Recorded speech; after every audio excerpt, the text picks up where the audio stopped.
Hey, what is up guys, I'm KBHD here, and as promised, this is a first look and impressions of the all-new iPhone XR. And I have a sneaky feeling this is gonna be the way to go for a lot of people this year. So, in case you missed it, Apple just announced 3 new iPhones: iPhone XS, iPhone XS Max, and iPhone XR. My full video detailing the XS and XS Max is live, it's linked below. Those are the more familiar phones that we were expecting, but a little bit of a curious new look that's different is this R. So iPhone XR has the same A12 Bionic chip as the other 2 phones, the same RAM, the same new upgraded internal specs, the same Face ID, the same notch, the same iOS 12, the same speakers, the same Lightning.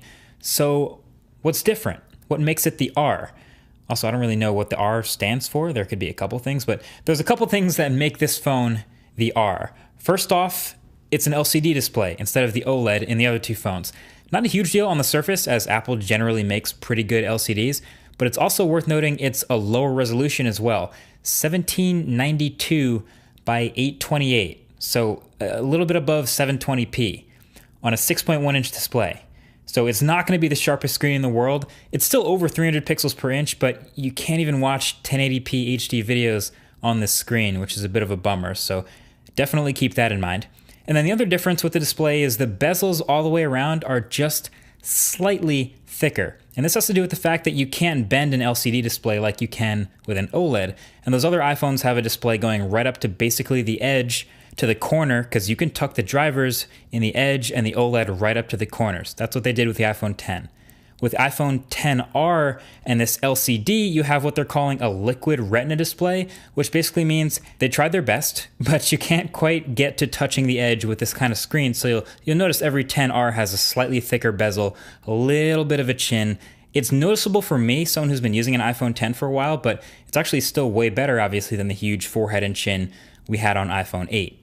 The screen is still True Tone, it still has touch to wake, but it's now lacking 3D touch, so no force pressing things anymore on iPhone XR. But to be honest, they kind of built around that with a long press in areas where 3D touch might be missed, like the control center. And truthfully, I won't really miss it. I barely use 3D touch ever anyway, but now you know.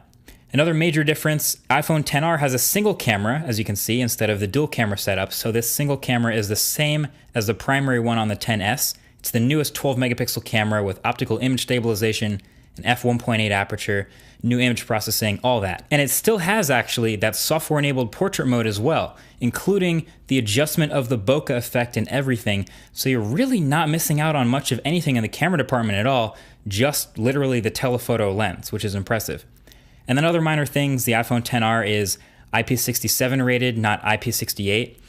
But the real difference, the head turner that you've definitely noticed by now, is all these new colors. iPhone XR comes in 6 new colors: red, blue, coral, yellow, white, and black. And I'm gonna go through each one of these with like a sort of a mini review, because that's what we do here, right? Okay, so let's start with the coral. It's this sort of a peachy pastel color, maybe more of a salmon depending on how the light hits it. And then all these iPhone XRs have aluminum frames instead of stainless steel, so they do color the frames too.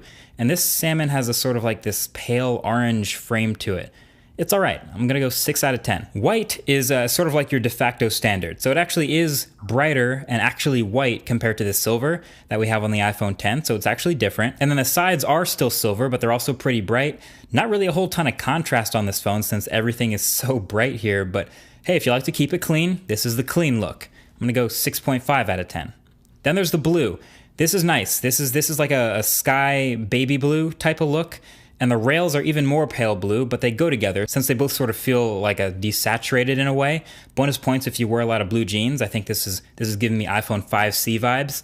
I'm gonna go 8 out of 10.